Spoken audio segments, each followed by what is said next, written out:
Salut les amis, bienvenue sur cette nouvelle vidéo. J'espère que vous allez bien. Moi, je me porte super bien. Alors, dans cette vidéo, nous allons voir ce que vous devez faire après votre entretien en confiance. Donc, vous avez fini votre entretien.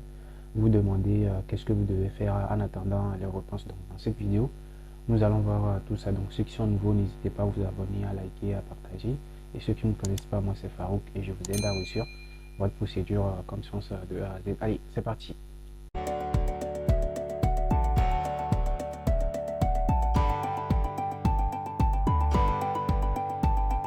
Alors, la première des choses à faire une fois que vous avez fini votre entretien, ça c'est logique, c'est d'attendre les réponses des universités. Donc, dès que vous passez votre entretien, Campus finalise votre dossier et transmet ça aux universités. Donc, Campus, quand ils finalisent votre dossier, soit ils vous envoient un message pour vous dire qu'ils ont envoyé votre dossier, soit ils ne le font pas. Mais de toutes les façons, quand vous finissez votre entretien, ils vont transmettre votre dossier aux universités. Donc, une fois que votre dossier est transmis aux universités, donc ce que vous allez faire, c'est d'attendre les réponses. En attendant les réponses, ce que vous ne devez pas faire, c'est d'harceler les universités. Donc je sais qu'il y a des personnes, quand ils finissent leur entretien, ils sont impatients d'avoir leurs réponses. Donc ils vont commencer par envoyer les messages aux universités. Quand est-ce que je vais avoir une réponse? Évitez de faire ça. Par exemple, si vous finissez votre entretien, vous pouvez au moins envoyer peut-être un mail pour demander aux universités pour voir s'ils ont bien reçu votre dossier, mais pas sur champ quoi. Peut-être une semaine ou 2 semaines après votre entretien. Ça, vous pouvez le faire. Mais les personnes qui envoient les messages tout le temps aux universités, c'est pas bien. C'est comme si vous les harcelez pour avoir une réponse. Bah, si c'est ce que vous faites, il n'y a pas de souci. Les universités vont vous répondre, mais là, pas la réponse que vous attendez. Donc, peuvent vous donner un refus, voilà, pour se débarrasser de vous, vu que vous êtes trop pressé d'avoir une réponse. Et si vous ne savez pas rédiger un mail, donc si vous ne savez pas écrire un mail, c'est pas la peine de contacter les universités.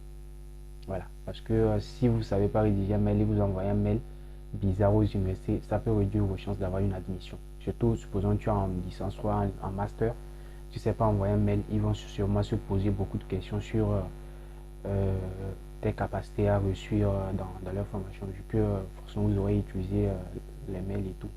Donc il y a des personnes, pour envoyer un mail, ils vont mettre le message dans l'objet du mail. Il y a des personnes qui rédigent des mails 2 lignes, 1 ligne.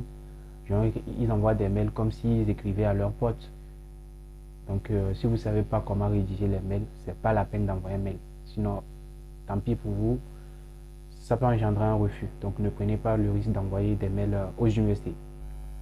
En attendant les réponses aussi, ce que vous pouvez faire aussi, c'est de commencer par faire des recherches sur la suite de la procédure si jamais vous avez une admission. Et oui, donc après, si vous avez une admission sur Campus, il y a la suite de la procédure, donc la procédure du visa. Donc vous pouvez déjà commencer par regarder les vidéos. J'ai déjà fait des vidéos sur la suite de la procédure Campus, la procédure du visa. Voilà, vous pouvez regarder, il y a plusieurs vidéos.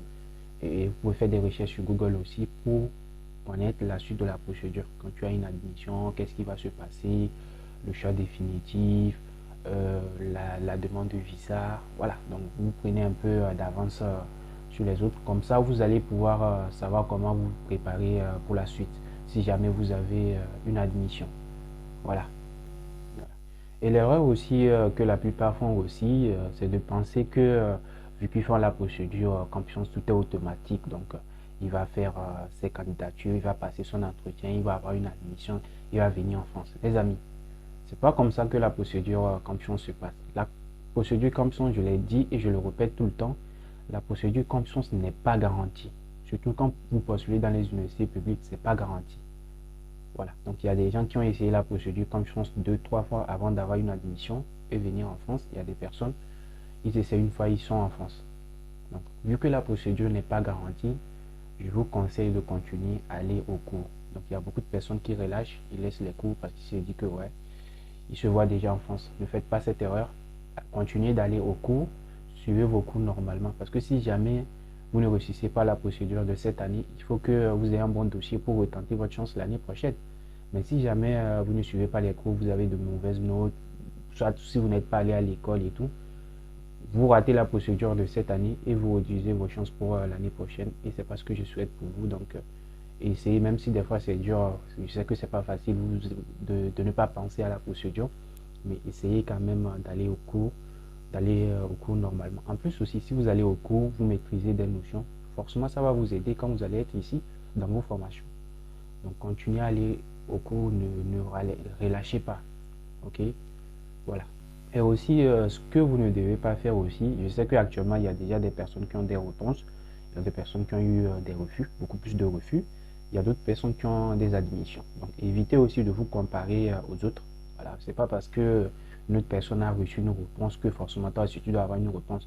Vous n'avez pas soumis vos dossiers au même moment, vous n'avez pas passé l'entretien au même moment, vous ne postulez pas dans les mêmes universités, voilà, et vous ne postulez pas dans les mêmes formations. Et même si c'est le cas, si vous n'avez pas de réponse encore, c'est tout simplement parce que les universités n'ont pas encore étudié vos dossiers. Donc évitez de vous comparer aux autres. Voilà, donc une personne peut avoir un bon dossier et avoir un refus, tout comme une personne peut avoir un dossier moyen et avoir une admission. Donc c'est pas un truc logique, quoi. C'est pas en dire ouais, c'est parce que comme il a eu de bonnes notes, il va avoir une admission. Voilà. Donc c'est pas parce qu'une personne a eu un refus dans une université que toi aussi tu vas avoir un refus, et c'est pas parce qu'une personne a eu une admission que toi aussi tu vas avoir une admission. Voilà. Évitez de faire la comparaison. Voilà. Donc évitez aussi de vous stresser pour rien. Je vois des personnes, quand ils finissent leur entretien, ils sont là à se poser les questions, ils demandent à tout le monde, j'ai mon dossier, j'ai eu 15 de moyenne, j'ai postulé à l'université de Grenoble, de Toulouse, est-ce que j'aurai une admission? Ça sert à rien, mon frère.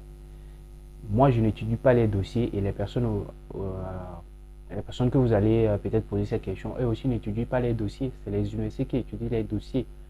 Donc, il faut juste patienter et attendre les réponses des universités. Voilà. Des fois, vous allez vous poser des questions à des personnes qui vous disent que, ouais, bah, dans ton dossier, tu as fait ci, tu as fait cela, donc tu n'auras pas d'admission, et vous stressez pour rien. Pourtant, ce n'est pas eux qui étudient les dossiers. Donc, il faut juste attendre que les universités eux-mêmes prennent leurs décisions. Si c'est une admission, tant mieux. Si c'est un refus, bah, vous attendez. De toutes les façons, vous avez fait plusieurs choix. Vous avez fait pour la plupart peut-être 3 choix ou 7 choix. Donc, un refus ne veut pas dire que c'est fini. Donc, il faut patienter et attendre les réponses des autres universités. Il faut savoir que c'est pas parce que vous avez eu un refus dans une université que les autres universités aussi vont vous donner un refus. Donc, les universités ne se concèdent pas avant de donner les réponses. Chaque université prend ses décisions indépendamment des autres universités. Donc, c'est tout ce que je voulais vous dire dans cette petite vidéo. Donc, n'hésitez pas à poser vos questions dans les commentaires, à liker et à me dire quel genre de vidéo aimerez-vous que je fasse. Et je répète, les réponses, c'est jusqu'au 30 avril. Voilà. En plus, il y a des personnes qui n'ont toujours pas passé leur entretien. Donc, les universités savent très bien que il y a des gens qui n'ont toujours pas passé leur entretien.